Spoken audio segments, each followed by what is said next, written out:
Student, आज हम लोग क्लास 9 के थ्योरम 10.1 जो सर्कल चैप्टर का है उसका स्टडी करेंगे। देखिए यहाँ पे थ्योरम है कि equal codes of circle subtend equal angle at the centre.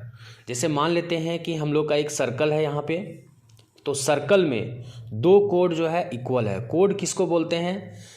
Code उसको बोलते हैं line segment joining the two point of circumference, यानी ये सर्कमफेरेंस के किसी भी दो पॉइंट को जो हमारा लाइन सेगमेंट ज्वाइन करेगा उसको हम लोग कोड बोलेंगे। तो ये कोड, और मान लेते हैं कि यहाँ पे भी एक कोड है और ये दोनों कोड जो है इक्वल डिस्टेंस है, माने इक्वल इन लोगों का लाइन सेगमेंट है, इक्वल है। अब ये यहाँ पे मान लेते हैं कि यहाँ बीच में सेंटर होता है, तो इस कोड के द्वारा जो यहाँ पे सेंटर में जो एंगल बनेगा और इस कोड के द्वारा जो यहाँ पे सेंटर में एंगल बनेगा, ये दोनों एंगल हमारा इक्वल होगा जब ये कोड हमारा इक्वल है। तो इसके लिए क्या करते हैं, यहाँ पे हम लोग थोड़ा सा कंस्ट्रक्शन कर देते हैं, यानी रेडियस, चूँकि रेडियस किसको बोलते हैं? सेंटर और किसी भी पॉइंट को, तो इसका जो कोड का एंड पॉइंट है उससे एक पॉइंट लेकर के इसको हम लोग मिला देते हैं जिससे ये रेडियस बनेगा, ये भी हमारा रेडियस बन जाएगा।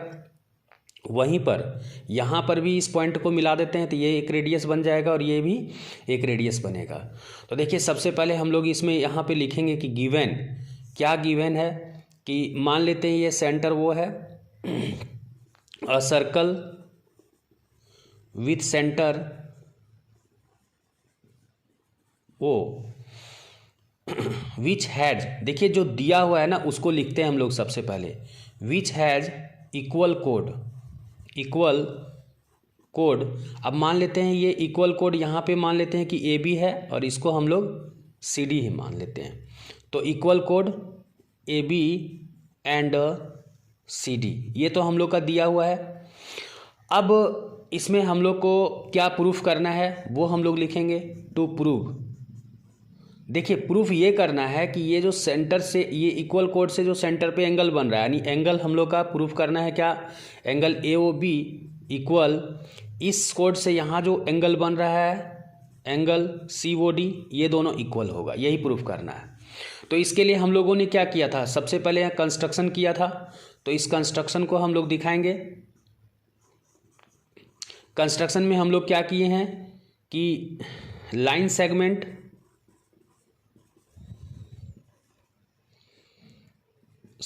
ज्वाइन ओ ए, फिर ओ बी को ज्वाइन किए, एंड इधर हम लोग ओ सी को भी ज्वाइन किए हैं और ओ डी को ज्वाइन किए। देखिए ओ ए को ज्वाइन किए, ओ बी को ज्वाइन किए, ओ सी को ज्वाइन किए, ओ डी को ज्वाइन किए, तो इतना पॉइंट को हम लोग ज्वाइन किए।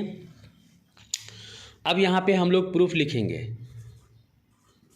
देखिए प्रूफ में क्या है ना कि इस ट्रायंगल को हम लोग लेते हैं, in triangle A O B and triangle C O D को लेंगे। तो इसमें हम लोग को ये दोनों ट्रायंगल को कॉन्ग्रुएंट कर देते हैं, तो उससे क्या हो जाएगा कि ये एंगल दोनों प्रूफ हो जाएगा कि इक्वल है। तो देखिए यहाँ पे जो हम लोग का जो कोई भी दो ट्रायंगल को कॉन्ग्रुएंट प्रूफ करने के लिए हम लोग का बहुत सारा क्राइटेरिया होता है, जैसे एस एस क्राइटेरिया होता है, एस एस एस क्राइटेरिया होता है, एस ए एस क्राइटेरिया होता है, उसके बाद ए एस क्राइटेरिया होता है, आर एच एस क्राइटेरिया होता है। तो यहाँ पर हम लोग जो है, जो भी हम लोग देख रहे हैं पहले जो इक्वल है, देखिए यहाँ पे ये रेडियस दोनों इक्वल होगा, क्योंकि किसी भी सर्कल में ऑल रेडियस इक्वल होता है। तो उसके हिसाब से ए ओ इक्वल हमारा ओ सी हो जाएगा, ये दोनों रेडियस है। वहीं पर O B equal O D भी हो जाएगा, ये दोनों रेडियस है। इस ट्रायंगल का ये रेडियस, इस ट्रायंगल का ये रेडियस ले लिया, और ये दोनों ये ट्रायंगल का ये रेडियस और ये रेडियस ले लिए, जो दोनों इक्वल है। अब ये कोड तो इक्वल दिया हुआ था, पहले से ही गिवन है, तो यहाँ पर हम लोग लिख देंगे A B equal C D, ये हम लोग का क्या है, ये गिवन है। तो ज्योमेट्री में क्या करना पड़ता है, सबका रीज़न लिखना पड़ता है कि कोई भी चीज़ हम लोग जो देते हैं, लिखते हैं, राइट करते हैं, तो उसका एक रीज़न देना पड़ता है। तो इस हिसाब से देखिए यहाँ पर क्या हो गया, by S S S criteria of congruency, ये दोनों ट्रायंगल क्या हो गया हमारा, कॉन्ग्रुएंट हो गया। Triangle A O B congruent triangle C O D. और जब ये दोनों ट्रायंगल कॉन्ग्रुएंट हो गया तो उस हिसाब से क्या हो गया कि A B equal C D हो गया। तो यही हम लोग को प्रूफ करना था finally. Sorry, A B equal to C D तो पहले से दिया हुआ है। यहाँ पर जो एंगल है A O B equal angle C O D, तो ये by C P C T यानी congruence part of congruence triangle से ये हम लोग का इक्वल हो गया। तो यही हम लोग को क्या करना था, प्रूफ करना था। तो इस तरह से ये हम लोग का प्रूफ हो गया। तो इस तरह से ये थ्योरम हम लोग सॉल्व किए। अब नेक्स्ट वीडियो में हम लोग 10.2 सॉल्व करेंगे। आप लोग वीडियो में बने रहें और लाइक कमेंट करते रहें, शेयर करते रहें। Thank you for watching.